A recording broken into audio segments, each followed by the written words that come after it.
Good morning guys, বেলা বাজে 11:30। সকাল থেকে ভিডিও শ্যুট করির পাং নাই, তাড়াহুড়া করিয়া বৃষ্টির মধ্যে গেছং বাজার। আজকে হচ্ছে ভাদ্র মাসের শেষ শনিবার, আর আজকে আমার বাড়ি থাতি দেবো, মা মনসা মা কালিক থাতি দেবো, তার জন্য বাজার করে গেছং। কী কী বাজার আনলাম আইসো দেখো।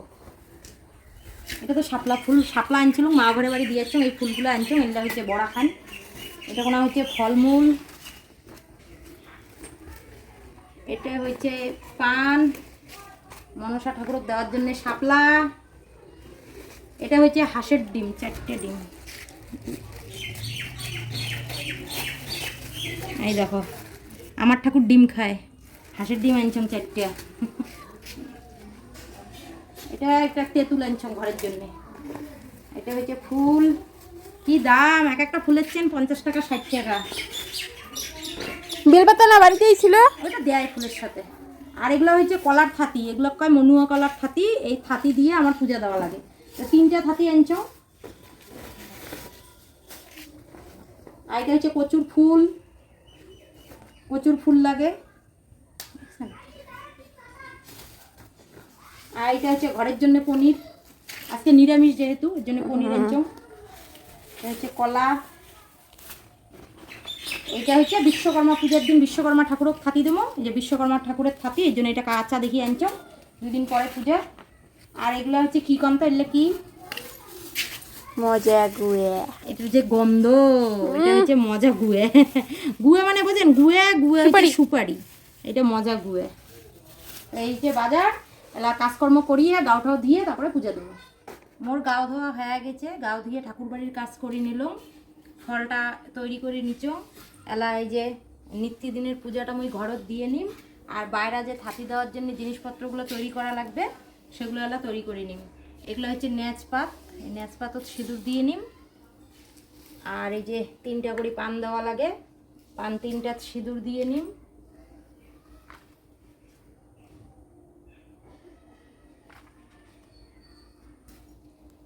আর এই যে কলার থাতিগুলো দেখি পাওয়া লাগছেন, কলার থাতিগুলোতেও সিঁদুর দেওয়া লাগবে।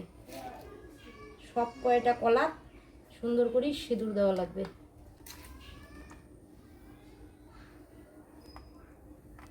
তোমরা কারা কারা ভাদ্র মাসে এমন করে থাতি দেন অবশ্যই কমেন্টত জানাবেন।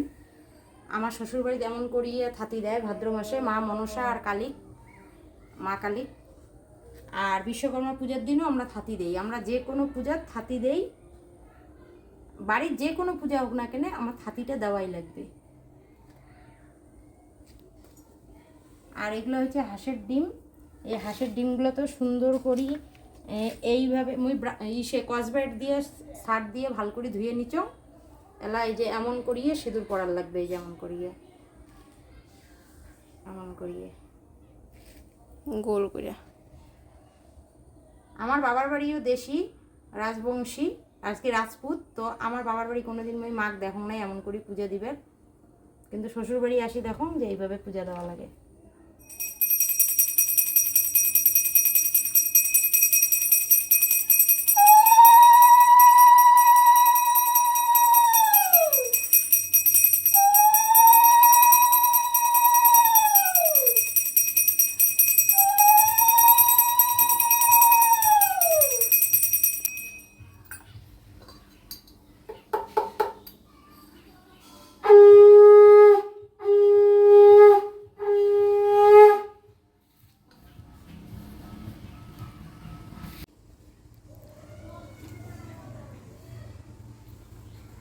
দেখো আমরা কিভাবে থাকি দিই।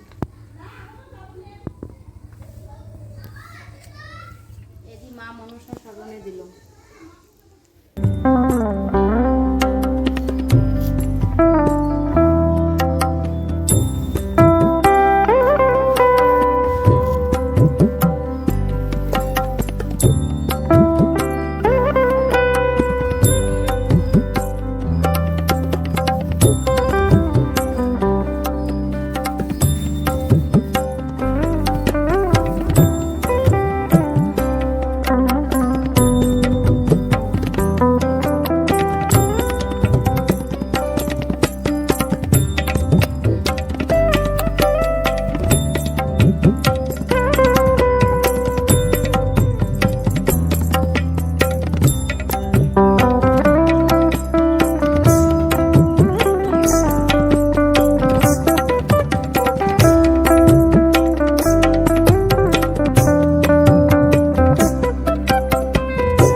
শুভ সন্ধ্যা বন্ধুরা। দুপুরবেলা আর কোনো ভিডিও শ্যুট করং নাই, কেননা আজকে পূজা দিতে দিতে এতটা দেরি হয়ে গেছে। দুপুরবেলা রান্নাবান্না তেমন কিছু করং নাই।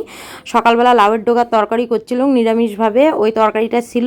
আর মা দুপুরবেলা আসার সময় মোর জন্য ভাত নিয়ে যাচ্ছে, তো ওইটা দিয়ে দুপুরবেলা দুই মা বেটি খাওয়া দাওয়া সারি নিছি।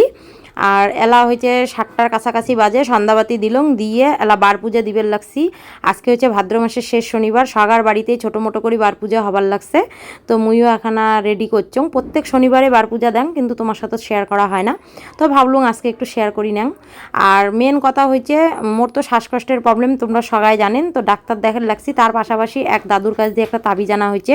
তো সেই দাদু কইছে যে বার পূজার দিন তাবিজটা ওঠে রাখিয়ে একটু পূজা করিয়ে মোর পড়া লাগবে।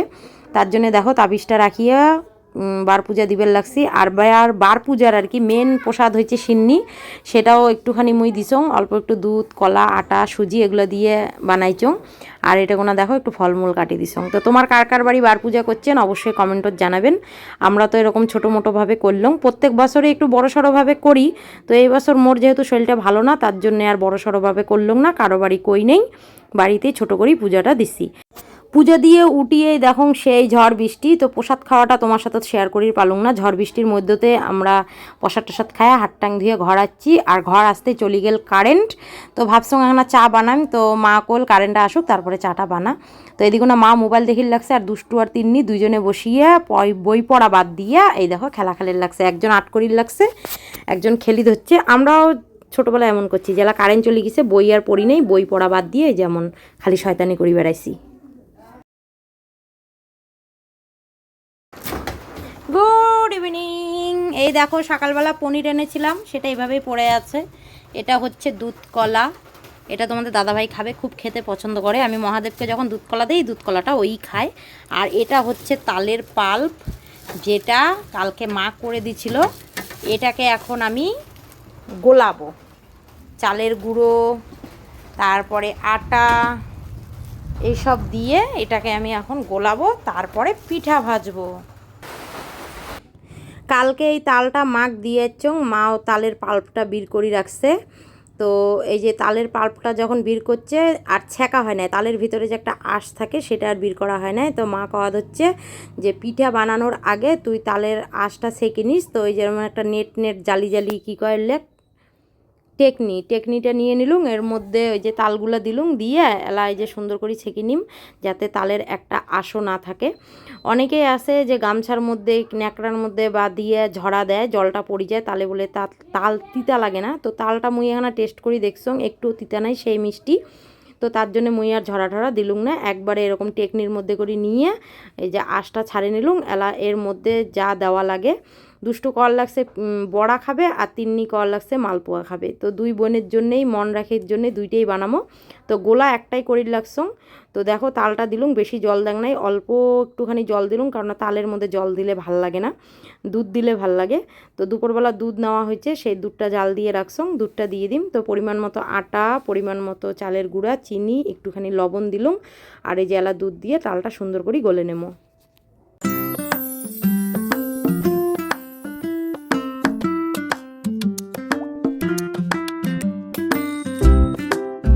হ্যালো ফ্রেন্ডস, দেখো আমাদের পিঠের অবস্থা কি হয়েছে। ভাইঙা চিড়ে একেবারে হবে প্রথম প্রথম কয়েকটা পিঠে অমন এই পিঠের অবস্থা তো মানে একবারে শেষ। এটা তো আরো খারাপ। আরে চালের গুঁড়াটা কম হচ্ছে, আটাটা চিনি রে, তুই মাঝখানে ঢুকিস কেন? ও মা, একটু চালের গুঁড়া লাগছে।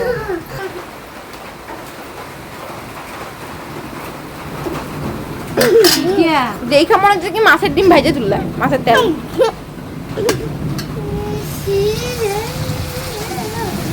দেখি কি হয়, হবে নালে সুজি আর নালে চালের গুঁড়া, যে কোনো একটা আনা লাগবে, এনে দেওয়া লাগবে।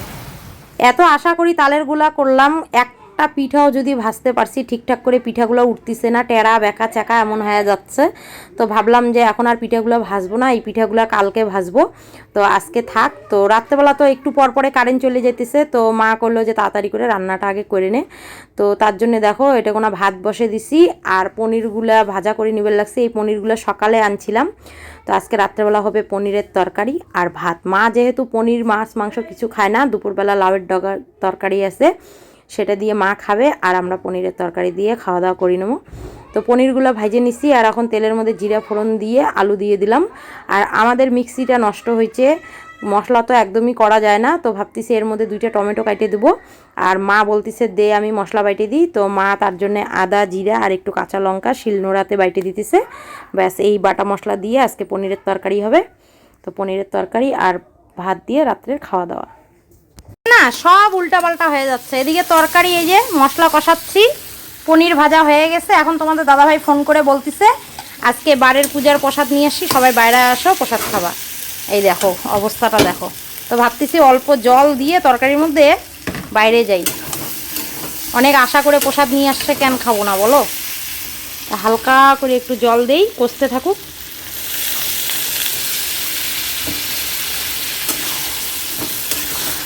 এদিগুনা কর্তামশাই কাছ থেকে আসার সময় নিয়ে আসিল বার পূজার প্রসাদ, যেহেতু আজকে সব জায়গায় মোড়ের মাথায় মাথায় রাস্তায় ঘাটে বার পূজা হয়েছে, তো অনেক প্রসাদ হয়েছে, তো নিজেও খাইছে আর আমার জন্য ধরিয়েছে। তাহলে আমরা সবাই বার পূজার প্রসাদ খামো, এর জন্য বাড়ির বাইরে দেখো বেরিয়ে গেছি, এটা কোনো সবাই এলা প্রসাদ টসাদ খামো, হাত ঠাং ধুয়ে বাড়ি যাবো। তো চলো আজকের ভিডিওটা এটা কোনায় শেষ করে লেগছি। তোমার সবার কেমন লাগল ভিডিওটা অবশ্যই কমেন্টে জানাবেন, ভালো লাগলে চ্যানেলটাকে সাবস্ক্রাইব করিয়া লাইক কমেন্ট করিয়া পাশে থাকবেন।